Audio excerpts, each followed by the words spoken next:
Hello viewers, नमस्कार। मेरा नाम है डॉक्टर श्रीधर और आज हम अपनी इस वीडियो में बात करेंगे एज़ोस्पर्म या नील स्पर्म या जीरो स्पर्म्स के बारे में। हमारे पास बहुत से पेशेंट्स आते हैं जो हमें बोलते हैं कि हमने नील स्पर्म्स के लिए बहुत सी मेडिसिन ट्राई की है, मगर उससे हमें फ़ायदा कोई नहीं हुआ। सिर्फ यही हुआ है कि हमने जो मेडिसिन खाई है उसका नेगेटिव इफेक्ट हमारी बॉडी के ऊपर ज़रूर आया होगा, मगर पॉजिटिव कोई इफेक्ट नहीं आया। तो सबसे पहले हम बात करेंगे सीमन की प्रोडक्शन के बारे में, या सीमन किन किन सिक्रीशंस के मिलने से बनता है। सीमन जो है मेनली 4 सिक्रीशंस के मिलने से बनता है। Number 1 testicular fluid which is fully loaded with sperms. Number 2 seminal fluid. Number 3 prostatic fluid. Number 4 वल्वोयूरेथ्रिक ग्लैंड और काउपर ग्लैंड फ्लूइड। अब हम बात करेंगे स्पर्म प्रोडक्शंस के बारे में। स्पर्म की प्रोडक्शन जो है टेस्टिकल्स में होती है। टेस्टिकल्स के अंदर एक चैनल्स होते हैं जिनको हम सेमिनेफ्रस ट्यूब्यूल्स बोलते हैं। ये एक किस्म की क्यारियाँ होती हैं या एक किस्म के नालियाँ होती हैं, नलियाँ होती हैं, जिनके अंदर स्पर्म प्रोड्यूस होते हैं और प्रोड्यूस होने के बाद वहाँ मैच्योर होते हैं। मैच्योर होने के बाद टेस्टिस के ऊपर ही एक कॉमा शेप स्ट्रक्चर होता है जिसे एपिडिडमस कहा जाता है। ये उसके अंदर जाके स्टोर हो जाते हैं और ये एपिडिडमस इनको एक खास टेम्परेचर पर मेंटेन करके इनको जिंदा रखता है और इनकी मोटिलिटी को मेंटेन करता है। जब हम इंटरकोर्स करते हैं तो उस वक्त ये जो स्पर्म्स हैं ये टेस्टिकुलर फ्लूइड से मिक्स होके वॉस डिफरेंस के द्वारा, ये वॉस डिफरेंस एक नाली होती है जिसके द्वारा ये सेमिनल फ्लूइड तक पहुंचते हैं। सेमिनल फ्लूइड में मिक्स होने के बाद ये प्रोस्टेटिक फ्लूइड में, और प्रोस्टेटिक फ्लूइड में मिक्स होने के बाद ये काउपर ग्लैंड के साथ मिक्स होते हुए फीमेल की वजाइना तक पहुंचते हैं। अब हम बात करेंगे कि इसको किस तरह से डायग्नोस किया जा सकता है। जैसा कि मैंने बताया कि जो स्पर्म प्रोड्यूस होते हैं वो सेमिनेफ्रस ट्यूब्यूल्स में, टेस्टिस में प्रोड्यूस होते हैं। तो अगर किसी पेशेंट्स को एज़ोस्पर्मिया या नील स्पर्म है तो उसको सबसे पहले अपना हार्मोनल प्रोफाइल चेक करवाना चाहिए।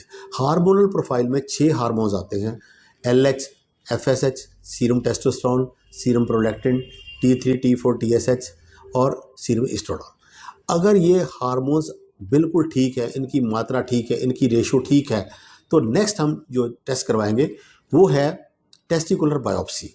टेस्टिकुलर बायोप्सी में हम एक फाइन नीडल के द्वारा टेस्टिकल से सेमिनेफ्रस ट्यूब्यूल को बाहर निकालते हैं। उसको लैब में चेक करते हैं कि उसके अंदर स्पर्म प्रोडक्शन हो रही है या नहीं हो रही। अगर उसके अंदर स्पर्म प्रोडक्शन हो रही है तो इसका मतलब टेस्टिस आर वर्किंग प्रॉपरली, उसके अंदर प्रोडक्शन ठीक हो रही है, उसमें कोई प्रॉब्लम नहीं है। तो नेक्स्ट जो है हमारा जो स्टेप है वो है हम ये देखना कि जो वास डिफरेंस है, जो नाली यहाँ से टेस्टिकुलर फ्लूइड को उठा के सेमिनल वेसिकल तक लेके जा रही है, वो कहीं ब्लॉक तो नहीं है, वो एब्सेंट तो नहीं है, उसमें कोई पैथोलॉजी तो नहीं है। तो उसके लिए हम एक कलर्ड एक्सरे करवाते हैं जिसको हम वेजोग्राफी बोलते हैं या वास डिफरेंस वेजोग्राफी बोलते हैं।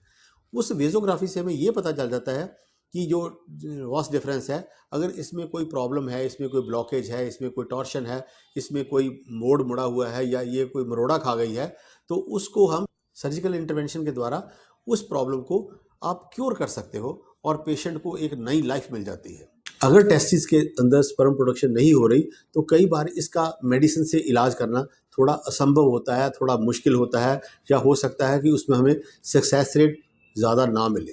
तो ऐसे पेशेंट्स को जिनके अंदर ये सेमिनेफ्रस ट्यूब्यूल्स बिल्कुल निल आते हैं कि उनके अंदर स्पर्म प्रोडक्शन जो है बिल्कुल टोटली निल है, ऐसे पेशेंट्स को IVF के द्वारा या टेस्ट ट्यूब बेबी के द्वारा या कहीं से स्पर्म डोनेशन लेके जो बेबी प्रोड्यूस करना है वो ज़्यादा फ़ायदेमंद रहता है, बनिस्बत कि आप काफ़ी देर तक दवाइयाँ खाते रहो या ऐसी मेडिसिन खाते रहो जिनका स्पर्म प्रोडक्शन के ऊपर तो ज़्यादा पॉजिटिव इफेक्ट ना आए, मगर हेल्थ के ऊपर इफ़ेक्ट्स आने शुरू हो जाएं या हेल्थ के ऊपर कोई साइड इफ़ेक्ट्स आने शुरू हो जाए। तो इसलिए मेरी यही राय है, मेरी अपनी राय है मतलब, कि अगर स्पर्म प्रोडक्शन जो है सेमिनेफ्रस ट्यूब्यूल में नहीं हो रही तो आपको बेहतर है कि आप IVF के द्वारा बच्चा ले लें।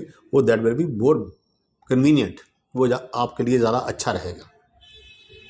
नेक्स्ट है कि अगर स्पर्म प्रोडक्शन हो रही है मगर सीमन में शो नहीं हो रही तो हमें एक ये टेस्ट करवा के, जिसको हम वेजोग्राफी बोलते हैं, जिसको हम वास डिफरेंस वेजोग्राफी बोलते हैं, वो करवा के देख लें। अगर उसमें कोई डिफेक्ट आता है तो उसको सर्जिकल इंटरवेंशन के द्वारा ठीक करके आप अपनी पोटेंसी को या अपनी फर्टिलिटी को मेंटेन कर सकते हैं। एज़ोस्पर्मिया को प्रॉपरली डायग्नोज करने के लिए हार्मोनल प्रोफाइल, टेस्टिकुलर बायोप्सी और उसके बाद वास डिफरेंस की वेजोग्राफी, ये 3 स्टेप जो है मेनली आप करवा के अपने जो डायग्नोसिस को इस्टेब्लिश कर सकते हैं उसके अकॉर्डिंगली आप ट्रीटमेंट ले सकते हैं। मुझे आशा है कि ये वीडियो मेरी आपको पसंद आई होगी। अगर ये वीडियो पसंद आई है तो आप उसे प्लीज़ लाइक कीजिए, शेयर कीजिए, सब्सक्राइब कीजिए, ताकि मेरे आने वाले नॉलेजेबल वीडियोस आपको आसानी से मिल सके। धन्यवाद। जय हिंद, जय भारत, सर्वे संतु निरामया।